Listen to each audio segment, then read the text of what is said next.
Hey guys, howdy, I hope you are fine. As you seen in the thumbnail, in this video, we are gonna see, what if Aizen had to explain his actions to a therapist.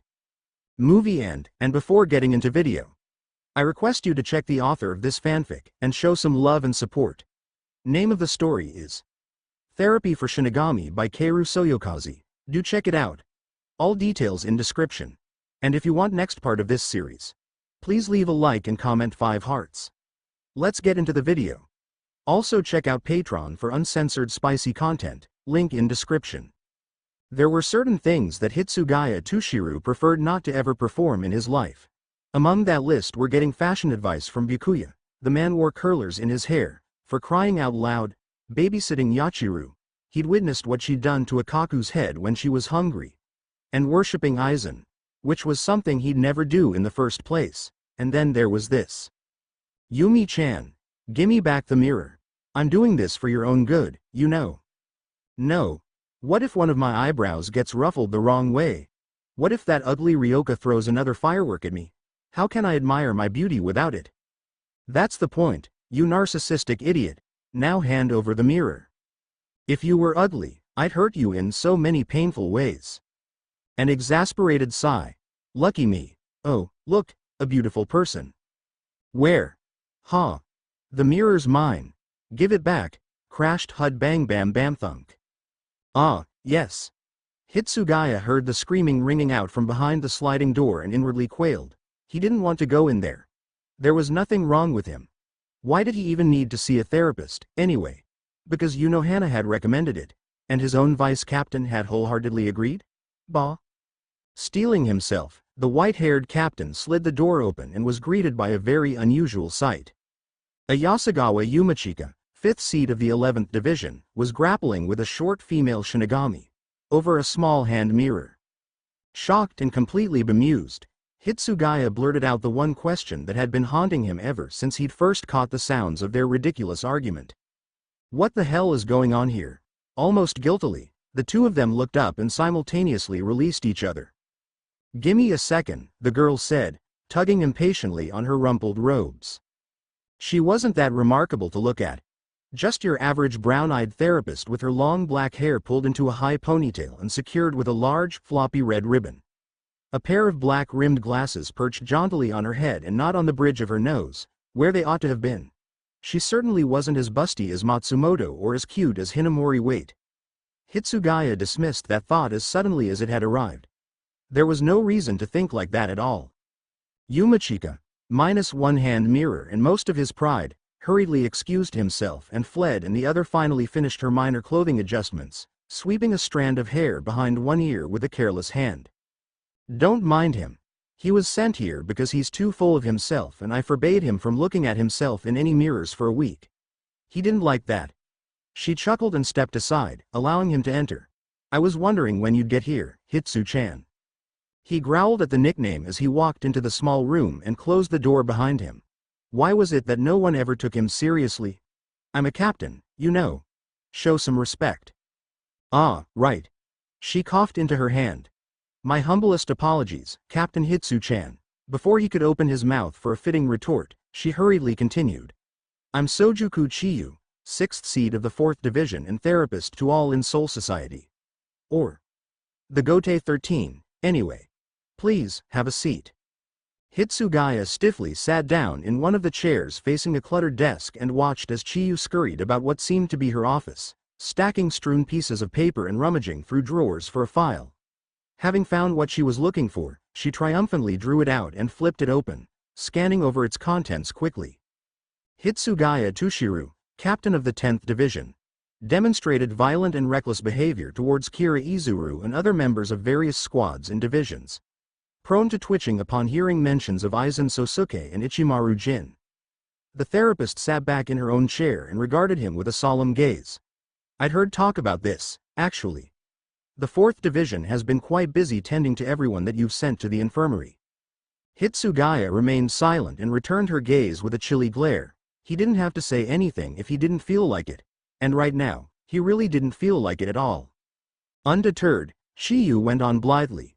Actually, the funny thing is that each and every one of those poor men told me that you declared that you would kill them for hurting Hinamori Momo. The boy froze, but willed his eyes not to widen and his breathing not to quicken. Surely she wouldn't just jump to conclusions in. It seems to me like Hina-chan is pretty important to you, right, Hitsu-chan? Shit. In fact, she's so important that you're expressing your feelings for her in the only way that you know how to. However, beating Izuru-kun to a pulp isn't really the proper way to court a lady. Hitsugaya flinched. Who said I was courting Hinamori? She's been through enough crap and that bastard hurt her even more. Chiyu rolled her eyes, tilting her head back. He gave her an apology letter and she got a paper cut. That's hardly a reason to jump him and beat him senseless.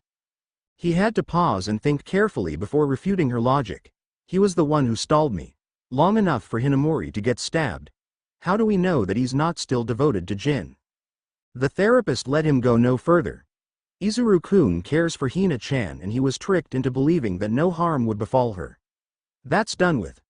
What we're dealing with now is your habit of promising death to anyone who so much as glares at Hina-chan.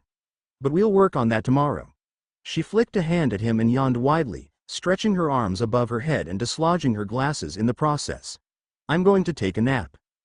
Hitsugaya left the office, vowing never to return again. Day 2. Welcome back, Hitsu-chan. Chiyu greeted him brightly as she waved goodbye to Hanataro, who bore several brightly colored stickers, all of which proclaimed I am someone special and important. Today, we're going to go through some scenarios, okay? Hitsugaya made a mental note to learn how to run faster than Matsumoto as he grudgingly took his seat. If she couldn't catch him then she couldn't drag him back to this hellhole. Okay. So, let's say that Jin pushes Hina-chan down the stairs. What would you do? That was easy. I'd kill him. Hitsu-chan. Try to keep the word, kill, out of your vocabulary. Okay. Suppose Jin jokingly said he'd hurt Hina-chan?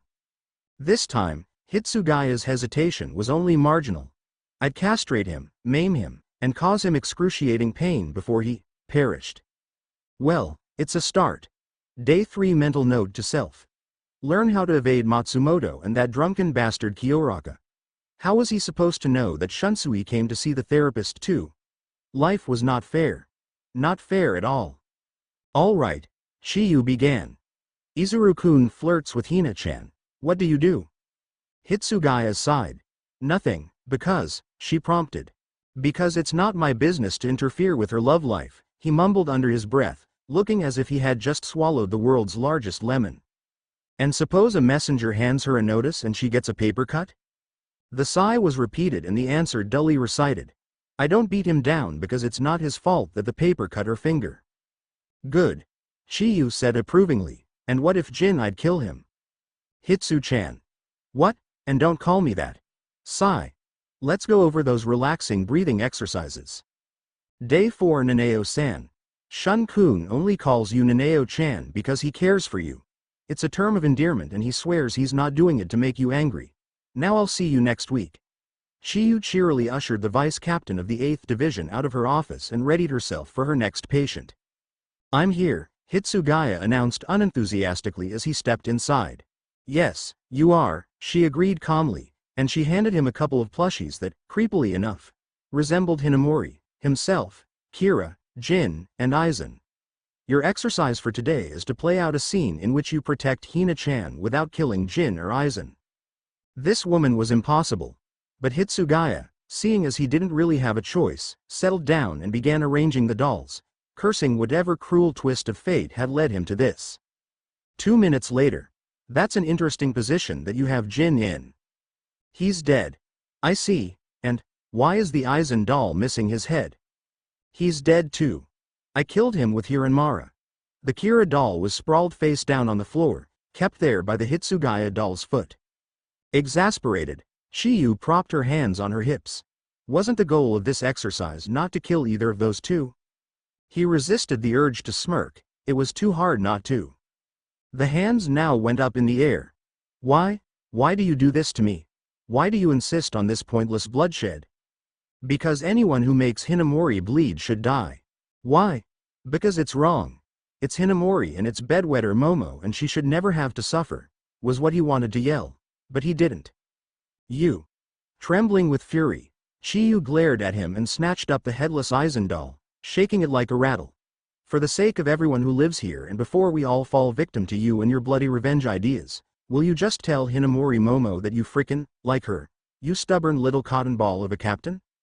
For once, Hitsugaya was too stunned to be annoyed at the cotton ball jibe. Go. Chiyu pointed to the door, the Aizen body now just a pile of shredded rags and leaking cotton in her twitching grip. Just, go. The boy left and the therapist wearily collapsed in her chair, plunking her head on the desk. It was only when she heard the door slide shut and his footsteps receding into the distance that she allowed herself a smug grin. Sorry, buddy, she told the mutilated plushie, tossing it on the floor, but you really did deserve that. Day 5 Hitsugaya didn't show up in her office that day, but then again, she didn't expect him to. She talked to Kira earlier, who had accidentally collided with Hinamori on their way to a meeting, which had resulted in a scraped, somewhat bloody knee. And Captain Hitsugaya didn't try to kill me, Kira raved ecstatically to a sleepy-eyed Chiyu. He just punched me so hard that I got a bruise on my arm, and he glared, but that was it, he's been cured. As cured as someone like him can be, the therapist mused, leaning against the doorframe and watching Hitsugaya Tushiru and Hinamori Momo walk past, talking quietly. The latter seemed happier now and was even smiling, the first one Chiyu had seen since she'd awoken from her Aizen-induced sleep. And Hitsugaya was slightly red in the face. Well, I guess the boy genius has some things to learn as well, just like the rest of us. Chiyu was snapped from her ponderings when the jingle of bells alerted her to her next patient. Kenpachi-kun, how nice to see you, how's your week been? Zaraki Kenpachi sulked, a very strange sight. It's been a week and I haven't stabbed or killed or even crippled anything. Are you happy now? Very happy, she assured him, beaming up at the tall captain. And now it's time for scenarios. Suppose you came across a cute little bunny in the forest. Akaku and Yumachika felt incredibly sorry for their captain. Hello. The door slid open and the black-haired Shinigami gazed up at the tall, gristly man hulking in front of her office. You must be the 11th captain, Zaraki Kenpachi-kun, right? Twitch. Twitch twitch. Kenpachi was far more used to bloody battles and disemboweled opponents. Fighting and killing were his joys, and he didn't think someone like sweet-faced, happily smiling Sojuku Chiyu would understand that. So why was he even here? How could such a tiny little girl help him control his problem?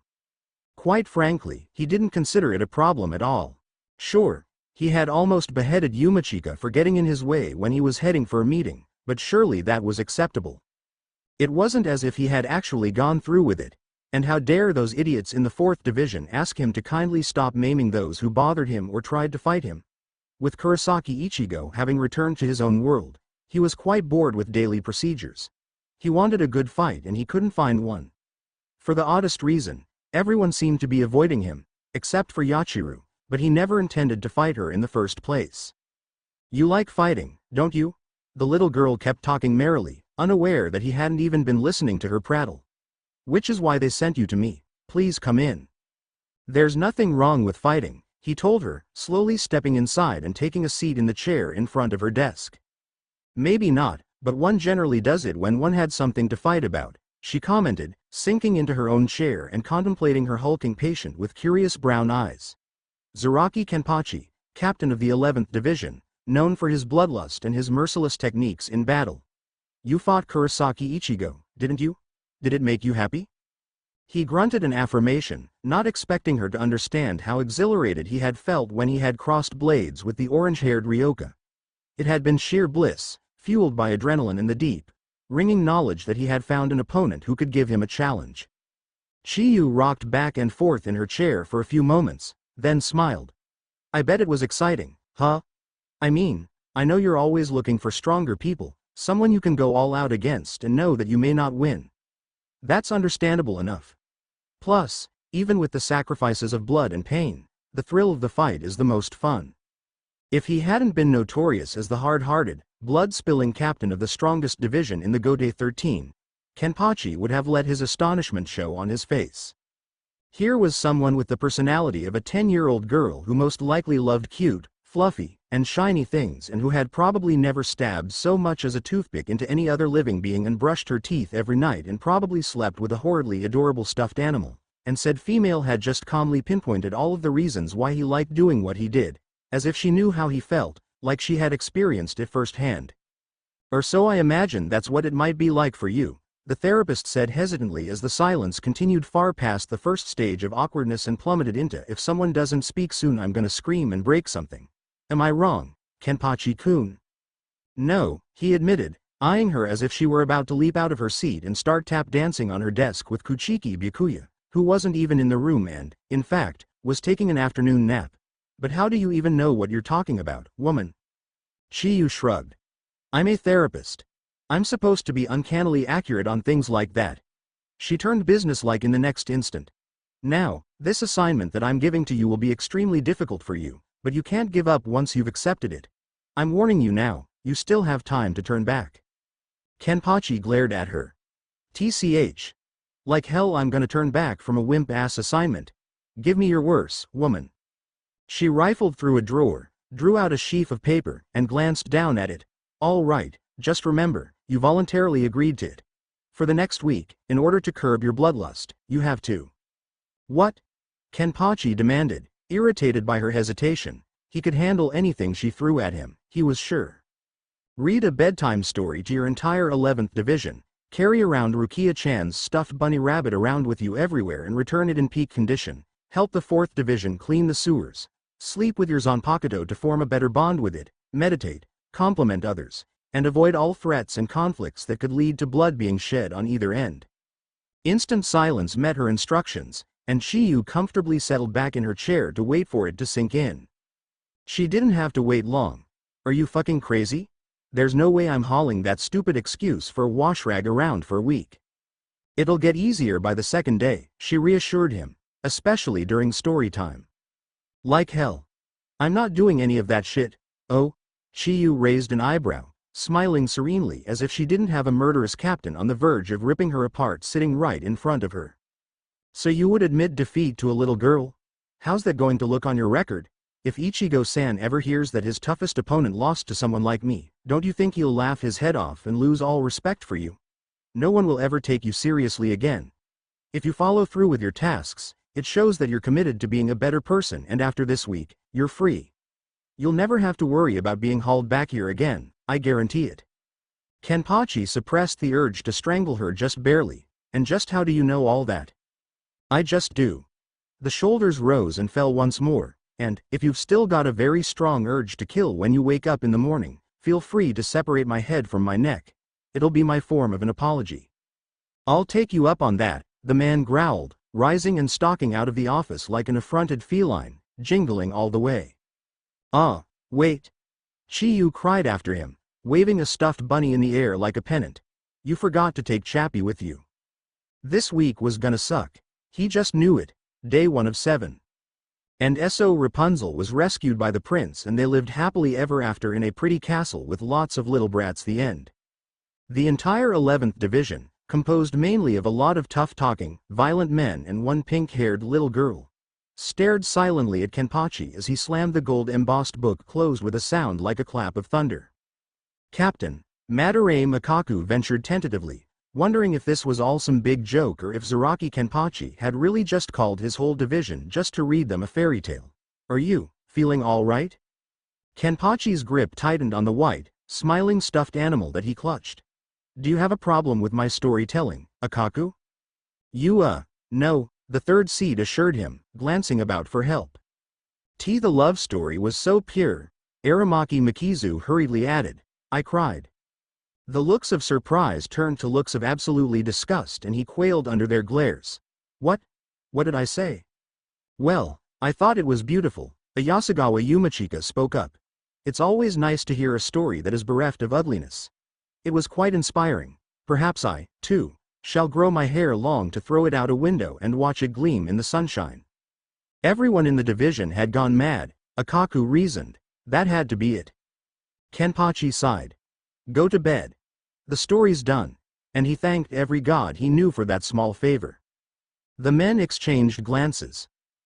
Captain, we're all grown men here, well, except for the vice captain, but... Hey. Yachiru objected. Shut up.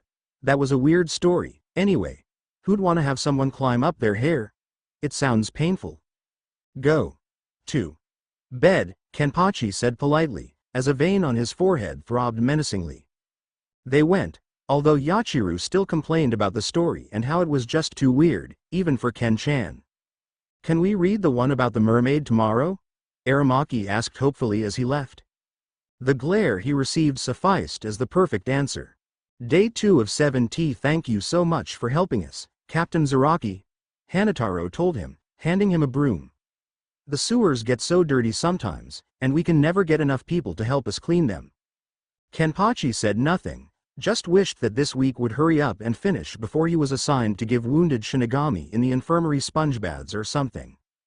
Hanataro paused, searching for a tactful way to bring up the subject.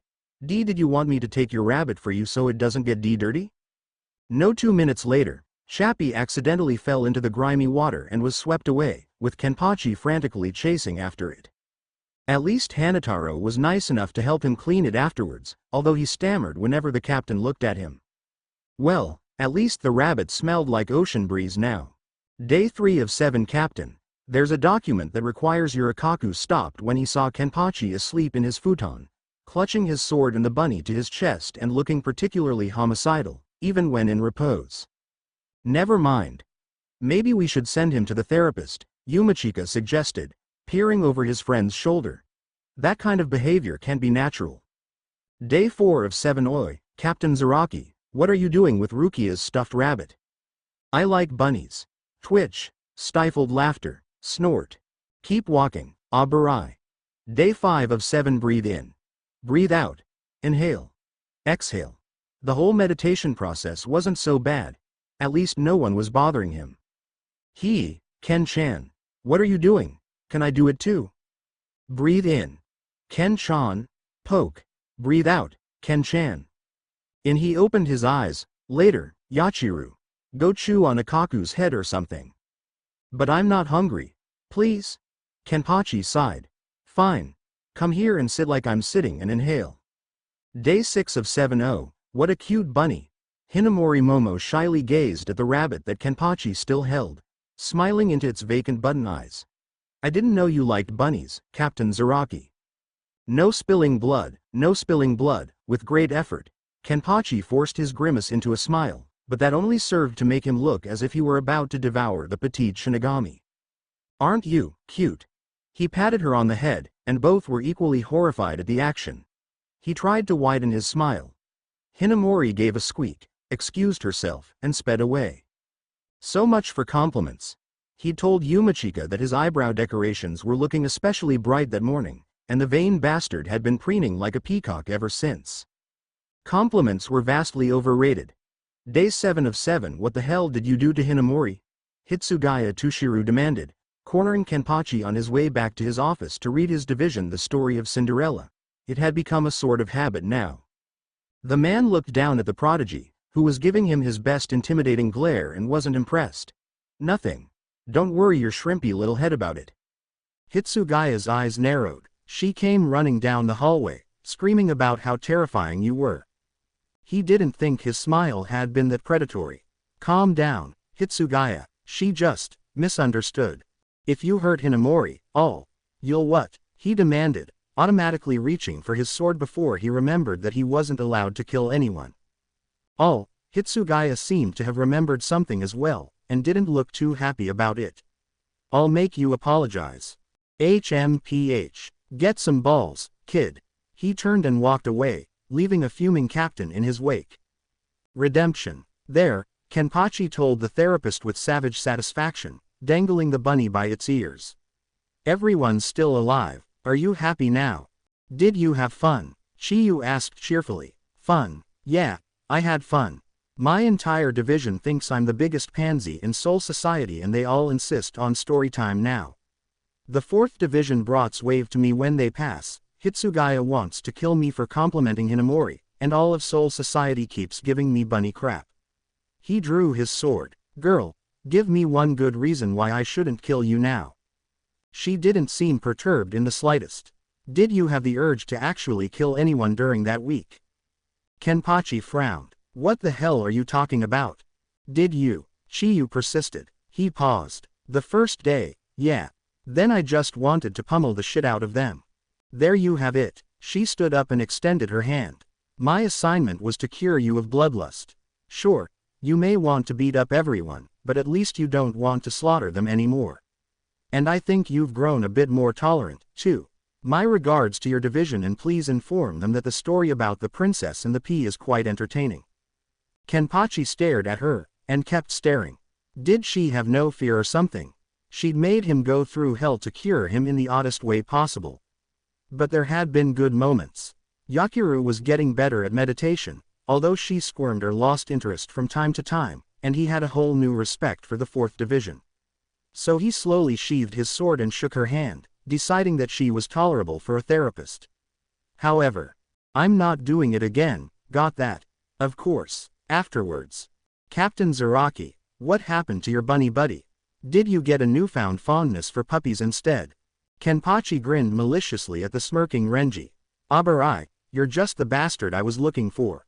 Elsewhere, Sujuku Chiyu, Soul Society therapist, heard the yells and smiled. You have no idea how much I love all of you right now. You're all awesome. I never thought I'd get so many reviews. I'll try and get at least one chapter per week until I have to head for college. So, the votes are in, and the unfortunate victim today is Abarai Renji. Hanataro and Hinamori both tied after him, followed by Naneo and Yakiru, so feel free to keep the votes pouring in and I'll be sure to add a new character or to the poll by the end of this chapter. And yes, I am aware that Renji's got enough problems of his own, but this hit me and it wouldn't go away. So I'm writing it down, and feel free to beat me with heavy objects after you're through reading. And because I can, I did the scariest expression sheet ever for Chiyu.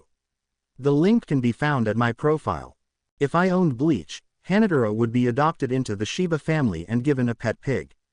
That being said, I own the therapist and the nifty song. Nothing more, nothing less. This chapter is dedicated to Janice, who helped me so incredibly much, and to a bunch of you lovelies at LJ, who inspired me to keep writing. Thanks again. Ahahahahahaha. Abarai Renji, staring down at the rolling ball of mirth on the floor, wondered if there was still time to run for it. He didn't think she'd notice. But then again, there was the matter of his pride. This particular fit of laughter was directed at him, and he didn't like it one bit. Unless it was Rukia, there was just something about her laughter that made him unable to grow angry at her. Maybe because she didn't laugh enough. But he was wandering off track. The therapist was still laughing her head off and it irked him to no end. She didn't even have a reason to go into hysterics. All she had done was welcome him like a civil Shinigami should, although she'd addressed him as Ren-kun instead of Vice Captain Abarai and glanced at his folder. So the contents must have been the trigger. What the hell is so damned funny to you? He snapped, propping one hand on his hip and reaching down with the other to grasp the giggling Sujuku Chiyu by the collar. I'm sorry, it's just that. She lifted her hand to wipe her eyes, her laughter dying down to a few sporadic chuckles. I can't believe you did all of that. And all of that to get Rukia-chan's attention. Ren-kun, you've got to find a better way to show off. He glared at her and lifted his arm. Chiyu came up with it and he set her on her feet before he released her and slouched down in the assigned patient chair, still glaring sullenly. I never said I was showing off. She settled behind her desk and jabbed a finger at his file.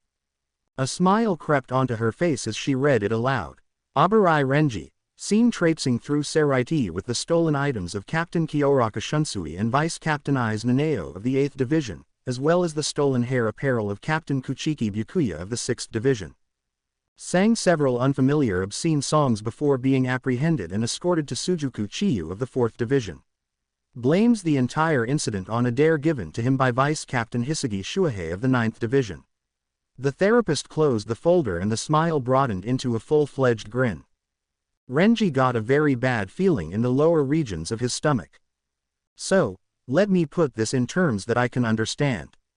Shuhei-kun dared you to steal Shunsui-kun's pink robe, Naneo-san's glasses, and Captain Kuchiki's freaky hair curlers, wear them and nothing else, and run around singing weird songs at the top of your lungs. She thoughtfully tapped her cheek with a pen.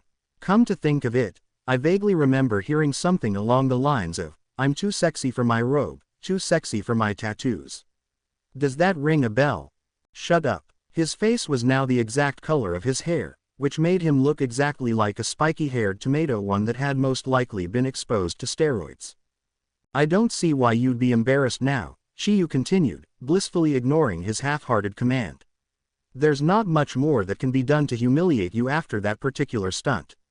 She paused, an unfamiliar daze entering her eyes before she gave her head a firm shake. "Anyway, I talked with Shuhei-kun prior to seeing you, and he told me some very fascinating things."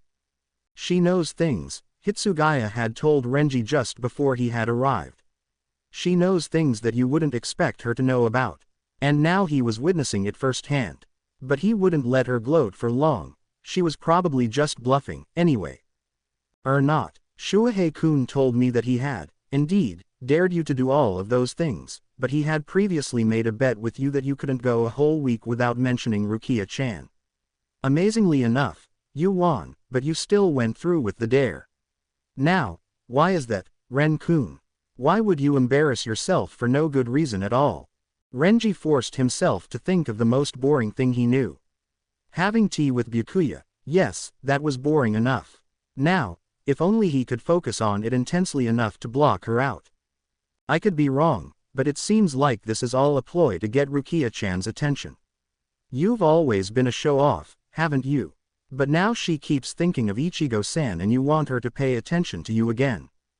Okay, so Byakuya wasn't being as effective as he should be. Damn it, perhaps if he thought about having tea with Yamamoto. The old guy seemed even duller than Byakuya. Have to find a different method to get her attention. Ren-kun, your face is twitching.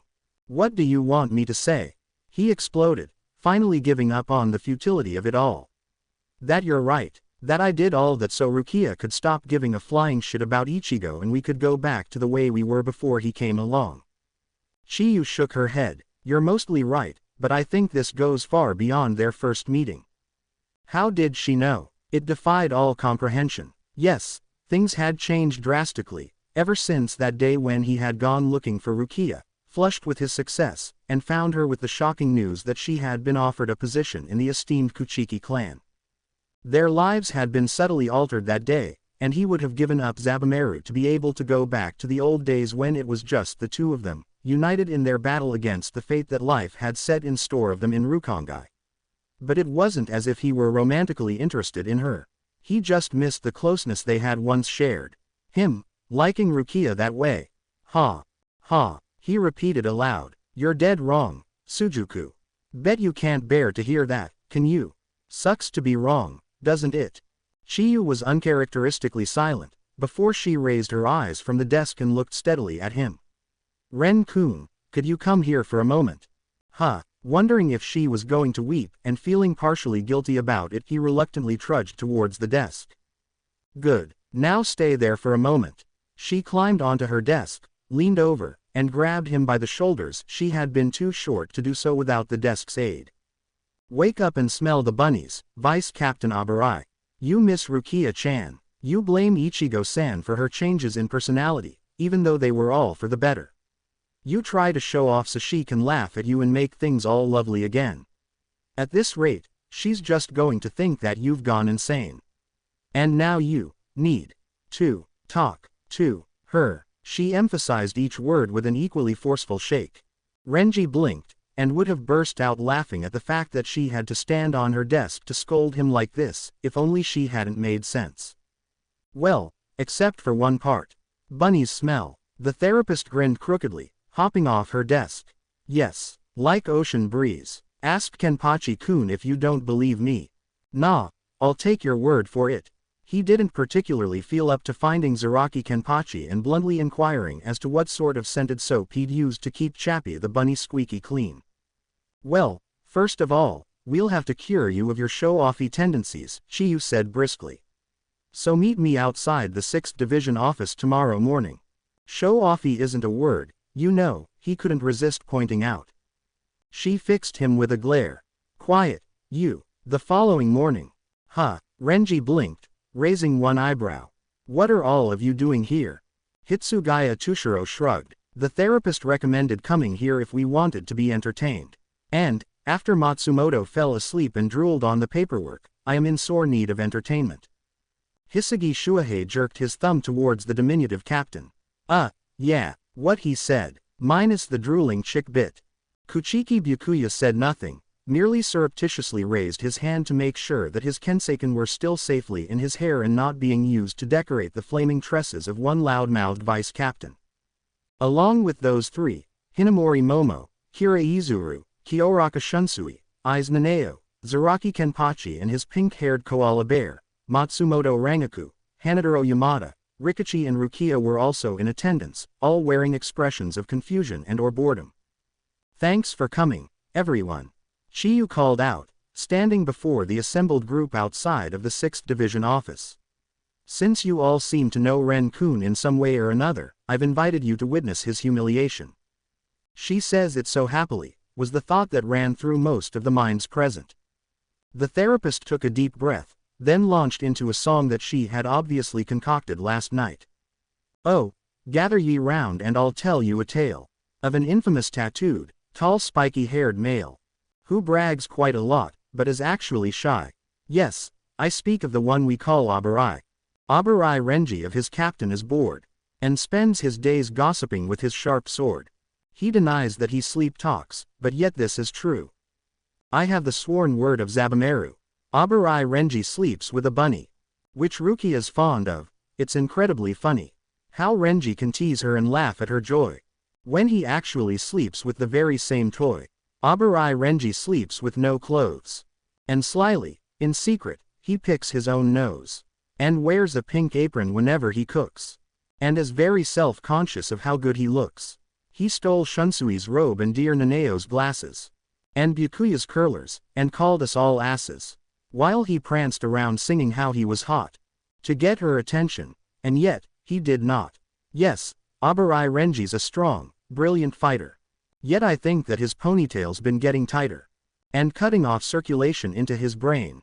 Simply stated, Abarai Renji's insane."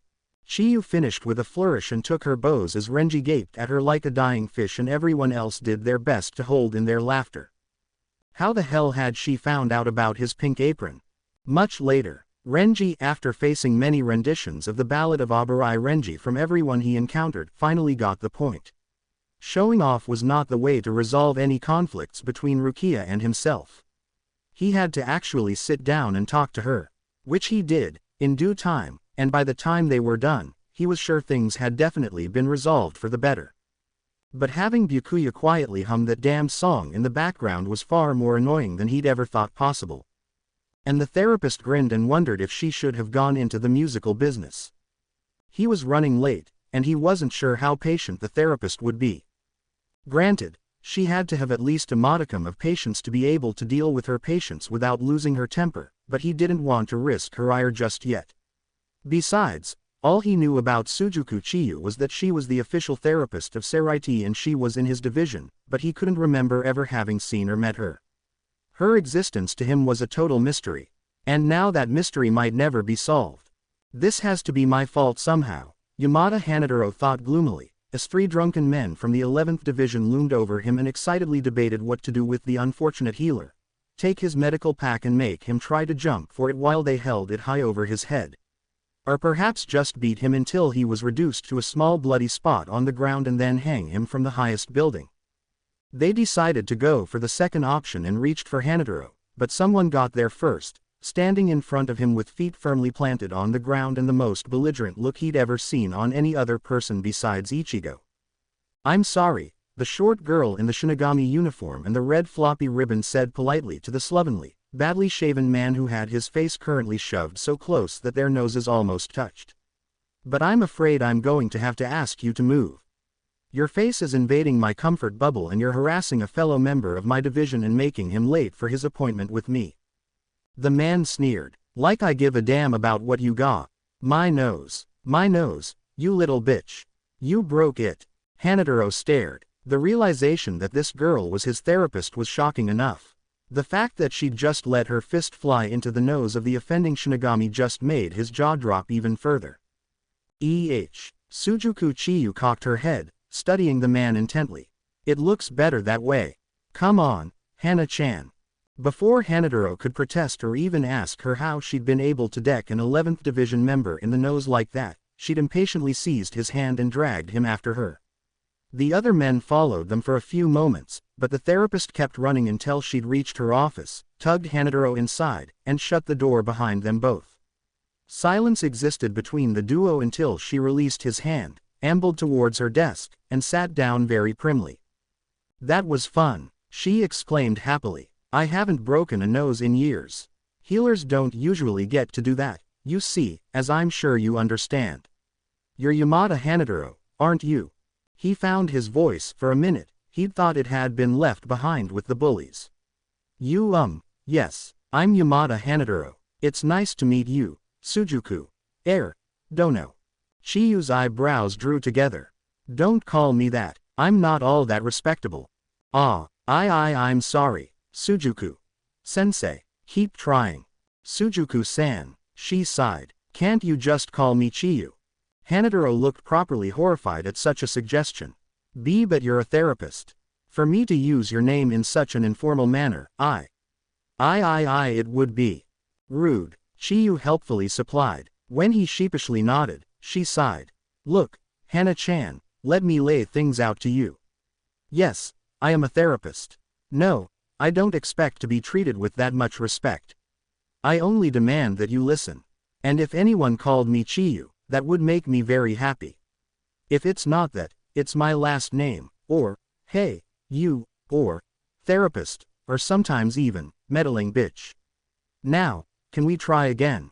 I promise, I won't be offended. The boy took a deep breath, quivering in his chair in front of her desk like a condemned prisoner. Chiyu-san. Good. The therapist clapped her hands and glanced down at the file already lying open on her desk. Let me see.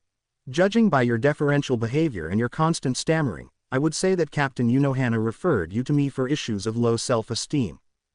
Hanataro slowly lowered his head dejectedly, which gave her all the answer she needed. I'm sorry. Don't apologize for things that aren't your fault, she chided lightly, peeking at the file again. You were the one who was kidnapped by Kurosaki Ichigo and Shiba Ganju when they first broke into Seraiti and tried to rescue Rukia-chan, right? When he nodded, she grinned at him. I'd heard about that, although I was helping in Sick Bay 16 then, so I couldn't see it for myself. But Rukia-chan tells me that you were very brave and you even stood up to Captain Hair Curlers to protect her. I'm very impressed, Hana-chan. And no, I'm nothing like that. He protested, but she shot him a look that all but screamed don't deny it, and he wavered. I suppose it was something like that. But I was afraid the entire time, and Ganju-san had to save me. I wasn't brave at all. Chiyu snorted amusedly, letting her elbows fall on the desk and propping her chin in her hands. For risk of sounding horribly cliché, true courage is doing what you need to do, despite the overwhelming, crippling fear that the expressionless man in front of you is going to destroy you and scatter your twitching, bloody pieces into the wind. Hanataro slowly but steadily turned a pale shade of green and she laughed, but not unkindly. Sorry, that was a little too graphic, wasn't it? What I mean to say is that you were extremely courageous during your time as a captive and you became a hero for the 4th Division. When we all heard how hard you struggled to oppose what everyone knew was wrong, we wondered, can I be like that, too? Can I stand up for what I believe in? And we all began to fight, just to become a little braver. Sure, we still get harassed by the 11th Division all the time, and they're scary as hell, but someday, we'll fight back. You punched that man in the nose today, he reminded her. You're already brave. I'm a therapist. There's a fine line between the two. She stretched one arm above her head and absent-mindedly flipped through the pages of his file. So here's the deal, Hana-chan. In 5 days, I guarantee that you'll be a more confident person. Do you believe me? For the first time since he'd entered her office, Hanataro raised his voice. 5 days. That's all it's going to take. Really? Chiyu's lips twitched slightly. I wouldn't say it if I was lying. I'll see you tomorrow. Hanataro still had his doubts, but he decided to trust her. After all, there was nothing in her tone or posture that suggested that she was telling anything other than the gospel truth. He just hoped he wouldn't be late tomorrow. It has to be bad karma. Hanataru's mind wailed, as he tremulously backed away from the 7 or 8 men surrounding him. One of them, wearing a wad of bandages on his nose, cracked his knuckles threateningly. That little brat isn't here to save you this time, pansy. He sneered thickly, stepping towards the seventh seat. Hanataro cringed, waiting for the inevitable first hit to be laid upon him. I wouldn't do that if I were you. Well, it's a damned good thing you're not me, isn't it? Br. The Shinigami trailed off as he whipped around to scream at Chiyu, and discovered just what sort of company she kept these days. The therapist beamed tranquilly from her perch on Zaraki Kenpachi's back alongside Yakiru. Yes, I'd say it is a damned good thing I'm not you, or I'd be in a lot of pain in a few seconds. This a miracle, Hanataro thought. Or a very strange dream. Why is Chiyu-san on Captain Zaraki's back? The immense spiritual pressure the man was emitting was enough to make breathing difficult, as if Kenpachi's power was pressing against his lungs. Get off, Yakiru, Sujuku, Kenpachi growled, as both girls obeyed and slid to the ground. I'm gonna deal with my men. His eyes gleamed dangerously, and the men all shuddered in unison. How? Chiyu-san, how did you?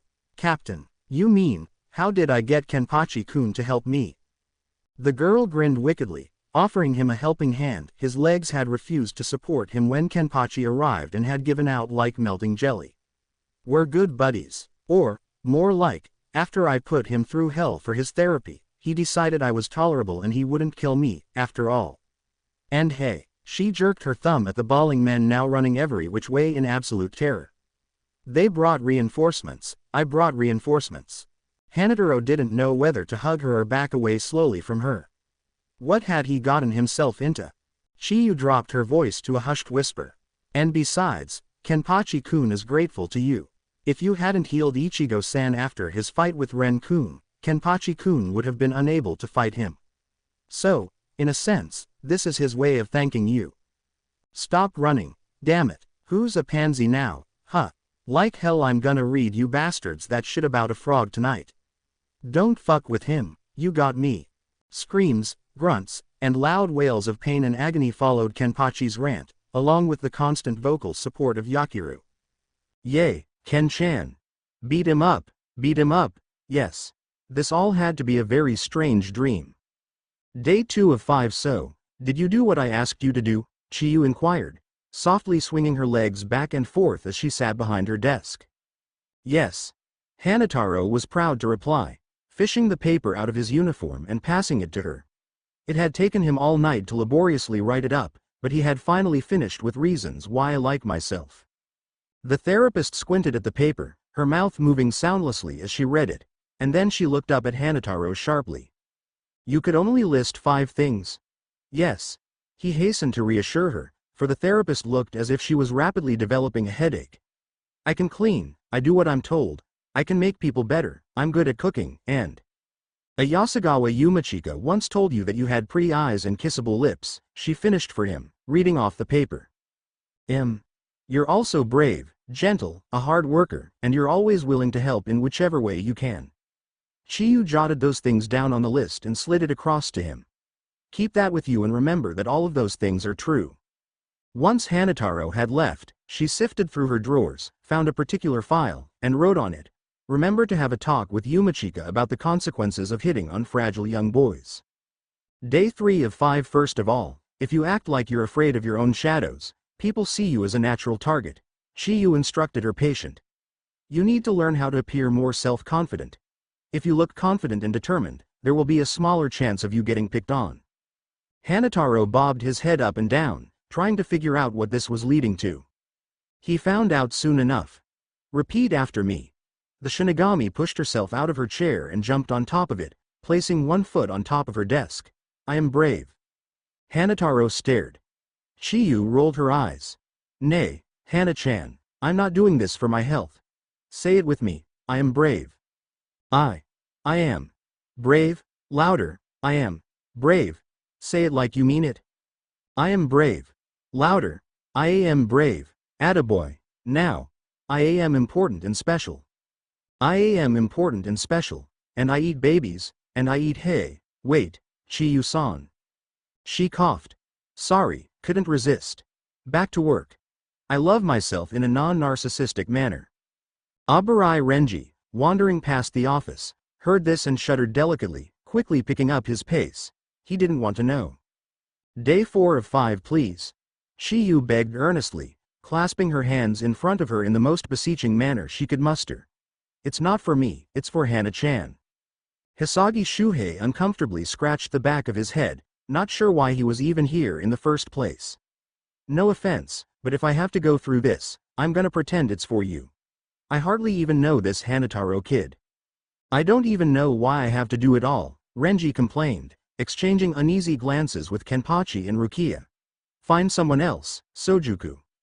Oh, gather ye round and I'll tell you a tale, Chiyu sang very quietly. The vice-captain's face flamed crimson as everyone else snickered. Fine, fine, damn it, I'll do it, just stop singing.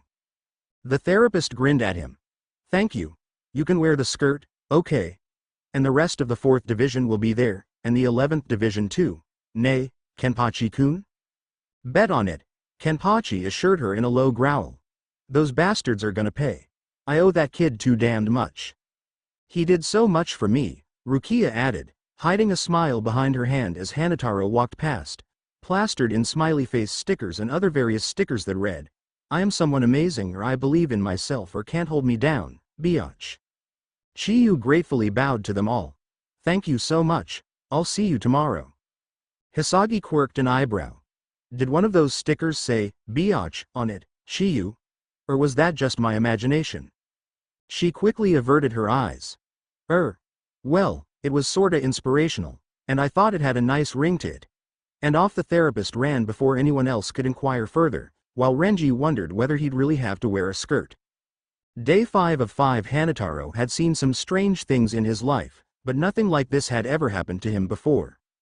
And Aburai Renji carrying pom-poms, along with the entire 11th Division, 4th Division, Kuchiki Rukia, Zaraki Kenpachi, Kusajishi Yachiru, and Hisagi Shuhei definitely qualified as strange.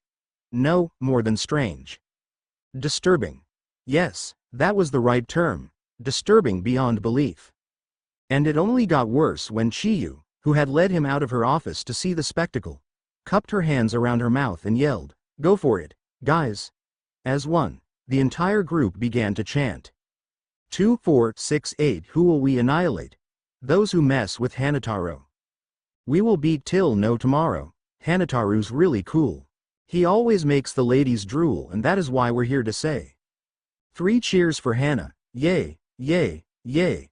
And we'll beat whoever messes with him to death where the blood oozes out and makes pre-colors. Yachiru piped up, wildly waving her pom-poms and narrowly missing smacking Kenpachi in the face. Poor Hanataro still couldn't speak. Wah. What? We're your fan club, Renji informed him, gently bopping him on the head with his own fluffy cheering device. And secretly relieved that he'd escaped skirt treatment. So get confident already, because I'm sure as hell not gonna sing that damned chant again. The 11th Division looked very uncomfortable, except for Yumachika, who was still leaping up and down and cheering until Akaku kicked him, hard. Hanataro. Hana Retsu stepped in front of the crowd, looking unerringly at her division member. You were brave, you were selfless, and you did so much for Seirei that you needed to know how much we appreciate you. On behalf of the 4th Division and everyone else assembled here today, we thank you. Thank you, Captain Hana. Hanataro managed to smile and thank Chiyu profusely when the woman had walked away. You helped me to believe in myself, and I can look people in the eye now. And I know that I'm just as important as anyone else here. Except maybe all of the captains and the vice-captains and the... Close enough, Chiyu interrupted, laughing and ruffling his hair. I'm just glad that you're happier now and you're definitely stammering less. Just know that you're important and you have friends who will make sure nothing happens to you. Hanataro. One of the members from their division yelled. Come on, we have to clean the sewers. Ah. Coming. Hanataro shuffled off, presumably to collect his broom, and Kenpachi twitched, perhaps remembering his fun experience in the sewers. Chiyu watched the boy wander off with his head held high and smiled in satisfaction, then turned to her next victim. So, Yumi-chan. What's this I hear about you praising Hana-chan's pretty eyes and kissable lips? Akaku could only watch as his friend was chased by a little girl, yelling, Stop trying to sexually molest my patients. Ah, yes. What a beautiful day it was. Sojuku Chiyu had to admit that she'd had a few unusual patients in her office from time to time. Miyuri's visit had undeniably traumatized her for a while, and she'd had a hard time recovering when her own captain had come in to confess that she had an unexplainable crush on Zaraki Kenpachi. She hadn't been sure what had been worse at the time. Hana coming to her for love advice, or Hana having a romantic interest in the man who regarded war as a giant, bloody game of tag. But even a potential union of healer and fighter fell short when it came to the person sitting across from her with a face like marble and a personality to match it perfectly. Kuchiki Taiko, she greeted at last, a stray thought crossing her mind that this must be what the end of the world felt like. How are you? And what are you doing in my office? Kuchiki Byakuya didn't feel like holding a meaningless conversation about his health, so he got straight to the point without batting an eye. I'm here for my therapy. Chiyu eyed him peculiarly, plunging her hand into a drawer and fishing out a file. She wasn't sure if she even wanted to know how someone like Byakuya had been coerced into walking into her office and actually seeking therapy for his issues. The file had the information she needed, however, and she perused it quickly. Ah, so Hana Taiko recommended it. It says here that you are too austere, overprotective of Kuchiki Rukia-chan, and your rank restricts you from acting civil to those below your station. Silence from the marble statue. Ah, well, she had expected as much. It's a good start that you've whittled down on your pride enough to come see a lowly 4th Division member. It seems things have changed since you were defeated by Ichigo-san, More silence. It was as if she was holding a conversation with a wall that stared right through her. Always a follower of the rules, the therapist went on, refusing to let herself be daunted. So much so that you were even willing to execute your own sister. She sighed dramatically, dusting off her shikakasho. It seems to me that I'm going to have my hands full with your therapy. Do you solemnly swear not to back out, no matter how painful or difficult it may be to follow through with? This time, Byakuya's blue eyes actually focused on the therapist. From sounding like a small child, unsure of what she was doing, her voice had just altered so that she abruptly sounded stern and very much in control of the situation. It was a voice that demanded respect, and he was starting to get a glimmer of why her patients never backed out of their therapies. Neither would he. I assure you, I am capable of handling whatever you choose to be adequate therapy. Chiyu let out a low whistle. Ah, so you talk after all. No protests? If you refuse a single request or treatment, I'll have to tell Hana Taiko that you weren't up to completing your therapy. Those same blue eyes suddenly narrowed and became as cold as frost. So be it. I was not aware that 4th Division members gave captains so little credit. A challenge had been issued. He wouldn't back down now. On the contrary, Kuchiki Taiko. I give captains just as much credit as they deserve. She was smiling sweetly, with just the slightest trace of orneriness in that look. Lesser men would have glared. Kuchiki Byakuya settled for his "you do not amuse me" pitiful one stare. Chiyu remained unruffled and unafraid, meeting his eyes with a challenging stare of her own. 7 days, she began, shuffling her papers without breaking the impromptu staring contest. In short, you have 7 days to loosen up. I will be your friend for that week. I will tell you what it is you have to do each day. The week starts today, so hand over your hair curlers. Byakuya jerked his eyes away so fast that they watered for a moment. My what? He questioned, his tone so frigid that Chiyu swore the room temperature dropped 20 degrees. Your hair curlers, she repeated patiently. The little white tubey things in your hair that make you look pretty damned feminine. And the scarf too, while you're at it. He could scarcely believe the impertinence of the beaming brat holding up her hand for the items. Do you not realize what these symbolize? Chiyu's smile vanished and she once again shifted into stern therapist mode. Curlers are used to alter straight hair and shift it into a shape reminiscent of a corkscrew. Scarves are for when you're cold. As it rarely snows in Seirei, and your hair would look pretty ridiculous with only half of it curled. I must insist that you hand both items over. You promised not to disagree, remember?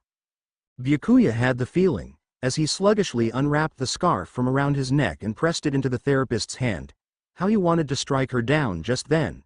That this was going to be a very long and painful process. It did, however, take Chiyu a good 20 minutes to separate Byakuya from his Kenseiken, and she had eventually just tackled him, wrestled him to the floor and scurried off with them while he sat there and waited for his crumpled pride to mend itself. Long and painful process, indeed. Day 2 of 7. As we're now friends, we're going to do what friends do. Shiyu skipped ahead of Byakuya, who was subconsciously fingering his Kensaken-less hair and mourning them, inwardly, of course. He was almost afraid to ask. And they make cookies, of course. She handed him a pink apron that looked remarkably like the one she had sung about in the ballad of his vice captain. Even though we're trying to strip you of dignity as quickly and efficiently as possible, getting cookie dough all over you would be just a bit too traumatizing. You needn't be so blunt, was his response, as he unfolded the item and looked at it with barely veiled disgust. There was the ugliest rendition of a panda bear on one of the pockets, not to mention the entire thing was pink. Yes, I do. Shiyu disagreed, marching into the cafeteria with a new air of purpose. It's all part of the job. Here, I rented the kitchen for the afternoon, so we're going to make enough cookies to feed the Gote 13. Oh, why had he even agreed to go along with this in the first place? He should have killed her when he had the chance. 5 hours later, Shiyu musingly munched on her half of the cookie. It's perfect. The 29th batch is the best one yet. Byakuya, too tired to maintain his immaculate posture, slumped wearily against a counter. You had no idea what you were doing. I never said I could cook. She cast him a sidelong glance. But I'm impressed. I never figured you for the baking type. Neither did I admit that I had believed you to be a better baker. Shiyu laughed at this. I'm horrible at this sort of thing. Izuru-kun is much better at it than I am. Ren-kun, too, isn't his apron cute? Byakuya, once again, didn't want to know, so he changed the subject. You have cookie dough in your hair. She automatically felt for it and grimaced. So you have cookie dough on your face. When he felt his face, it was as smooth as always, clear of any fatal dough. No, I don't. Without warning, Shiyu picked up a spoon loaded with dough and let it fly. Splat. You do now. He was going to kill her. Once this week was over, Sojuku Shiyu was going to die. Day 3 of 7 we're hugging people today, Shiyu said brightly, and Byakuya accidentally inhaled his green tea. What purpose would that accomplish? He wheezed out, after the therapist had solidly thumped him on the back to abate his coughing fit. She became even more infuriatingly perky. Because you seem to think that everyone around you has some sort of contagious disease and you don't even hug your own sister, so, today, we're hugging everyone we see. He had a bad feeling about this entire day, which proved to be absolutely correct. Shiyu went first, having spotted Hisagi Shuhei across the court and sprinting over to hug him around the waist. The 9th Division vice captain seemed vaguely surprised to see a therapist down there, but then smirked and lightly hugged her back. See? She informed Byakuya triumphantly. That's not hard at all. The first person he hugged was Rukia, and it had been an interesting process. Rukia. Yes, Ni-sama. I am going to embrace you now. Ni-sama. Are you not feeling well? Are you questioning my state of mental stability? A hug sounds nice. Byakuya had thought the whole thing to be rather awkward, but not unpleasant. That was, until they saw Hinamori Momo and Matsumoto Rangaku strolling towards them.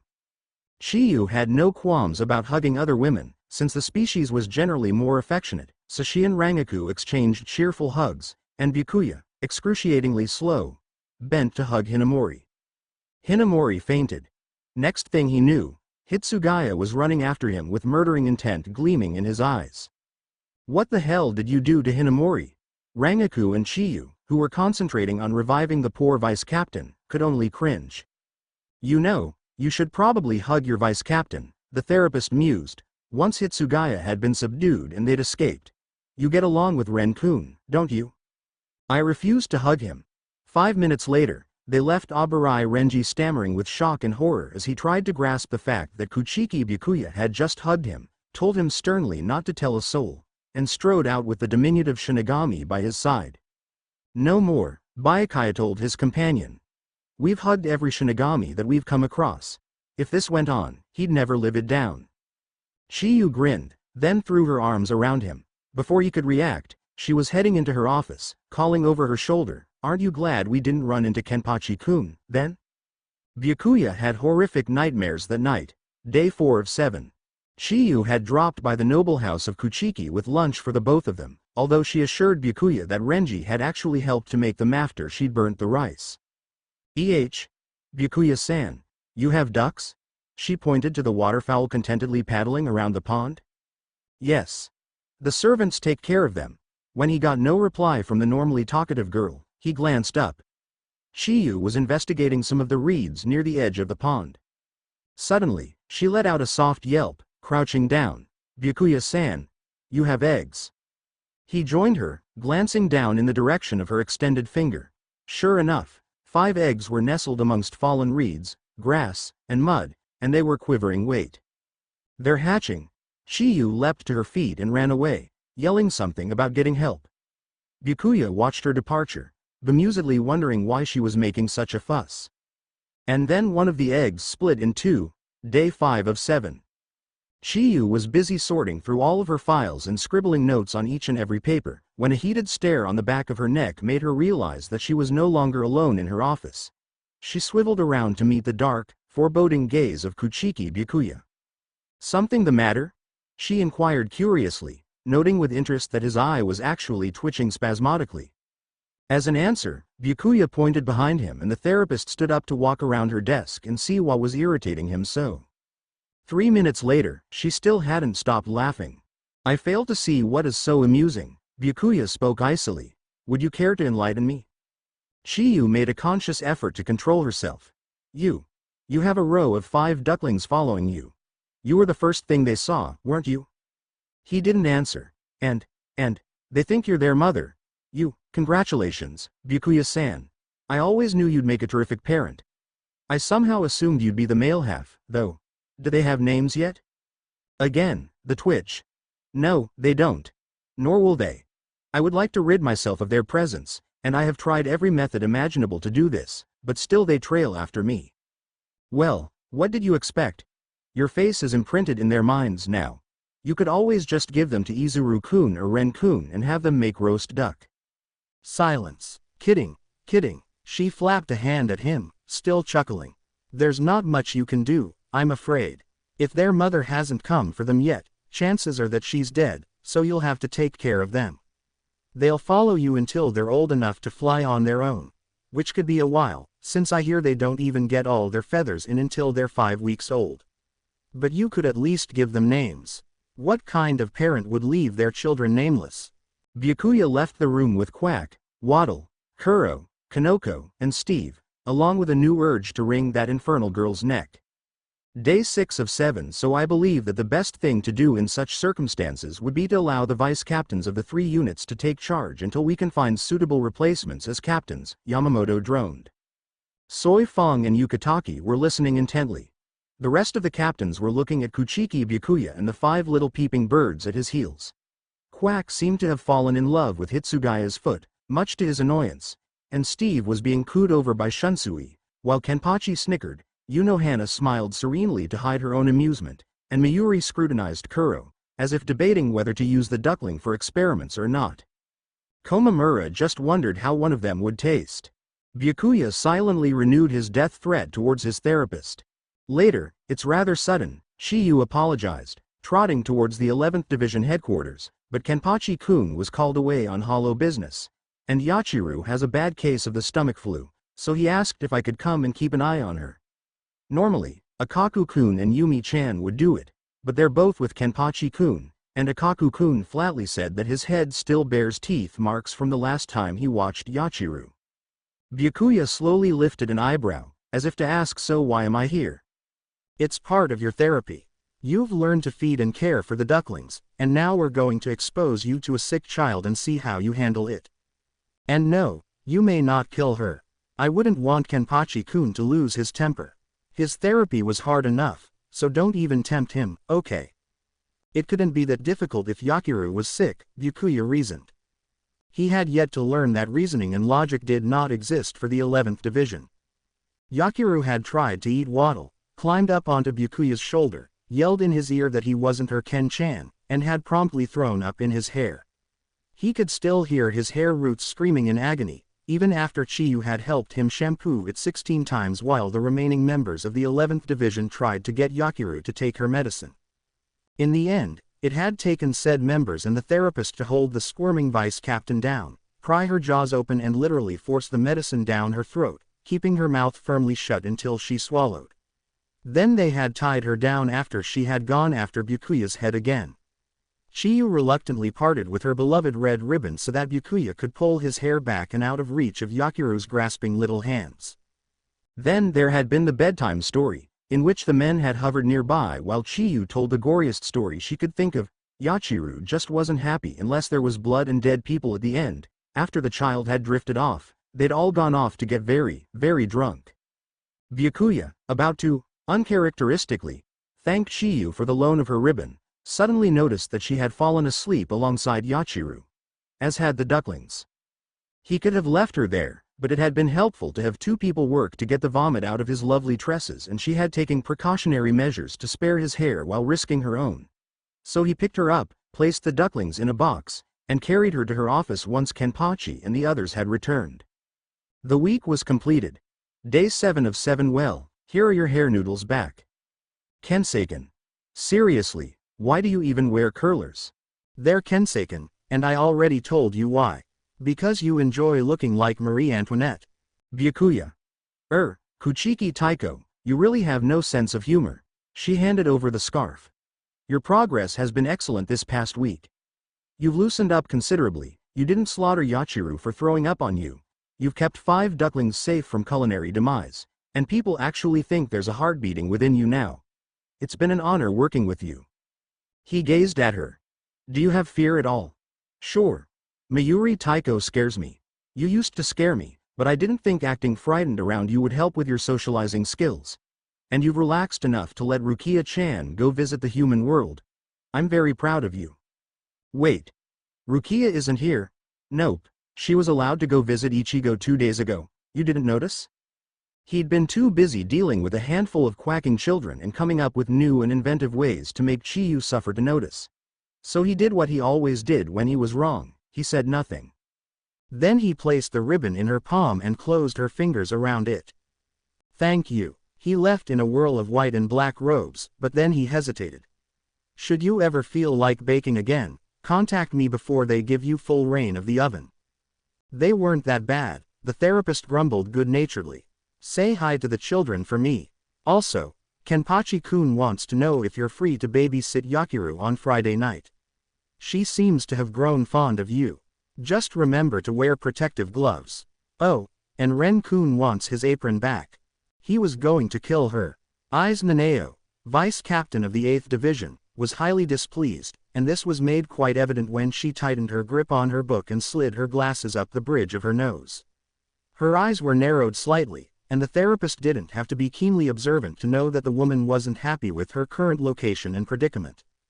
I appreciate you both seeing me on such short notice, Chiyu began, watching Nanao carefully out of the corner of her eye as she tucked her pen behind her ear and browsed through the files on her desk.